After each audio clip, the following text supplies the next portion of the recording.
Oi, eu tô aqui para falar sobre a Revolução Francesa.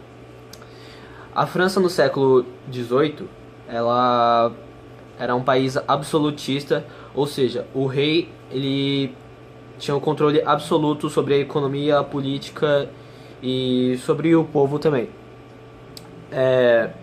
A população francesa é dividida em três estados.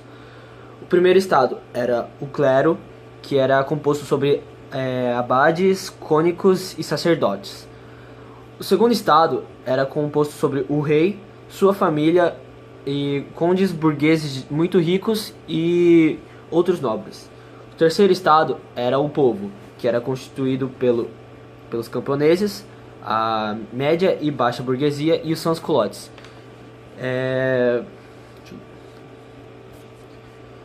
O terceiro povo, quer dizer, o terceiro estado era o povo que era prejudicado, muito injustiçado, porque não tinha, o povo tinha que pagar impostos, não podia votar e não podia se expressar. Isso fazia com que o terceiro estado tivesse uma insatisfação imensa sobre o clero e a nobreza. Eles passavam por uma miséria e como a maior parte da população do povo trabalhava no campo, suas plantações não iam muito bem. Havia secas e inundações que atrapalhavam a plantação e isso fazia com que a agricultura tivesse uma grande inflação na economia. Muitas pessoas não tinham emprego, não tinham dinheiro para comprar comida e morriam de fome. Muitas pessoas da população do terceiro estado estavam morrendo de fome e isso deixava o povo do terceiro estado com mais revolta ainda. A indústria textil também era outra coisa que estavam em crise porque estavam com a concorrência contra os ingleses e também nessa época havia uma grande crise porque a França tinha acabado de voltar de uma guerra, a Guerra dos Sete Anos, na América do Norte e havia perdido. A Revolução Francesa foi marcada por guerras e mortes, porém foi também marcada pelas conquistas e pelas criações de várias constituições que beneficiaram o povo. E após deixar a Assembleia dos Estados Gerais, o terceiro estado, eles criaram em julho de 1789 a Assembleia Nacional Constituinte. Bom, vamos para a queda da Bastilha. A queda da Bastilha, ela aconteceu. Primeiramente, eu vou explicar o porquê de tudo ter começado e por que aconteceu a queda da Bastilha. Basicamente, a França estava quebrada e o povo estava muito pressionado. Então, e não tinha nenhuma resposta política em cima disso. Ou seja, a pessoa que era responsável por resolver esse problema, né, por sanar esse problema, ela não estava nem aí. E então o Calonne, o que ele propôs? Que o primeiro e o segundo estado tivessem seus benefícios reduzidos para que no caso era a nobreza e o clero, tivessem os benefícios reduzidos para tentar melhorar a situação da França naquela crise econômica que eles estavam passando. E, logicamente, a nobreza e o clero não aceitaram essa ideia, né? Então,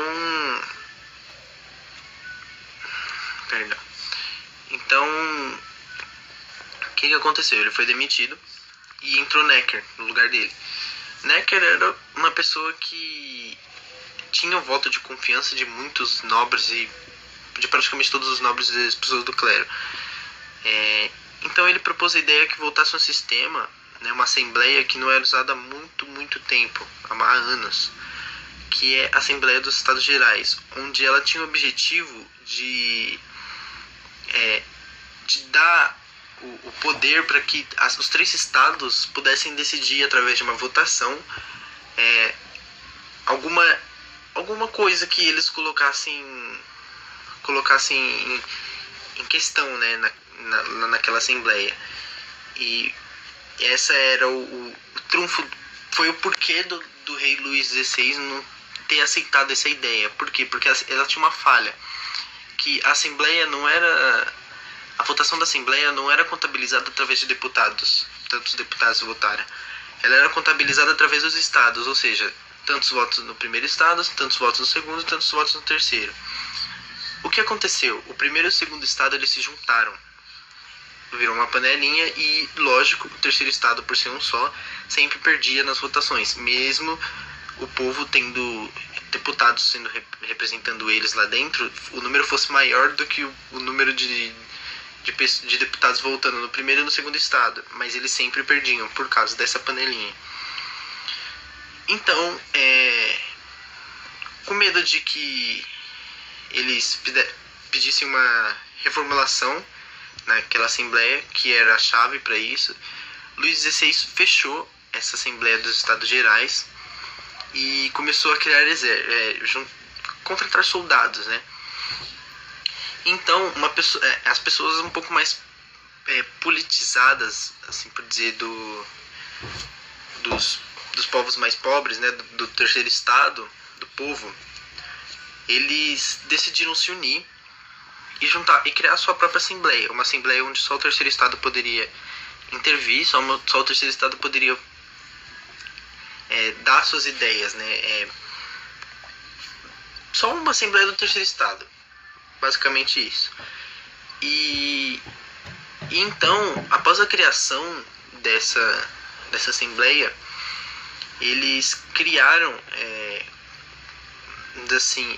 a vanguarda, que era uma espécie de exército. Praticamente eles criaram um exército, e para esse exército eles armazenavam mosquetes e pólvora, e onde que fica o maior armazenamento de pólvora da França era na Bastilha, que era uma construção para prender criminosos, né, do que o rei Luís XVI não gostava. Então ele, não gostei de você, te coloca lá na Bastilha. E então, o que eles pensaram? A gente não tem pólvora, mas tem mosquetes. A gente precisa invadir a Bastilha. E então eles invadiram a Bastilha e roubaram todas as pólvoras que tinha lá, e toda a pólvora que tinha lá, e parte dela eles usaram para destruir Bastilha.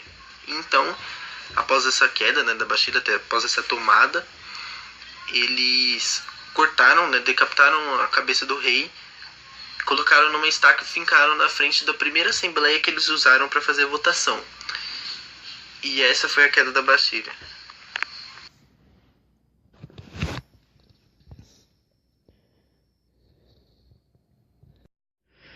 A fase do terror na Revolução Francesa, também conhecida como Revolução Popular, fase radical ou simplesmente terror, foi a fase da Revolução Francesa mais violenta e radical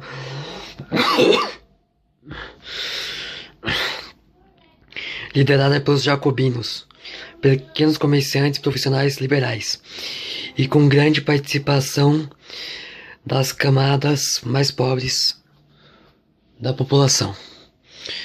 Durou de 1792 a 1794.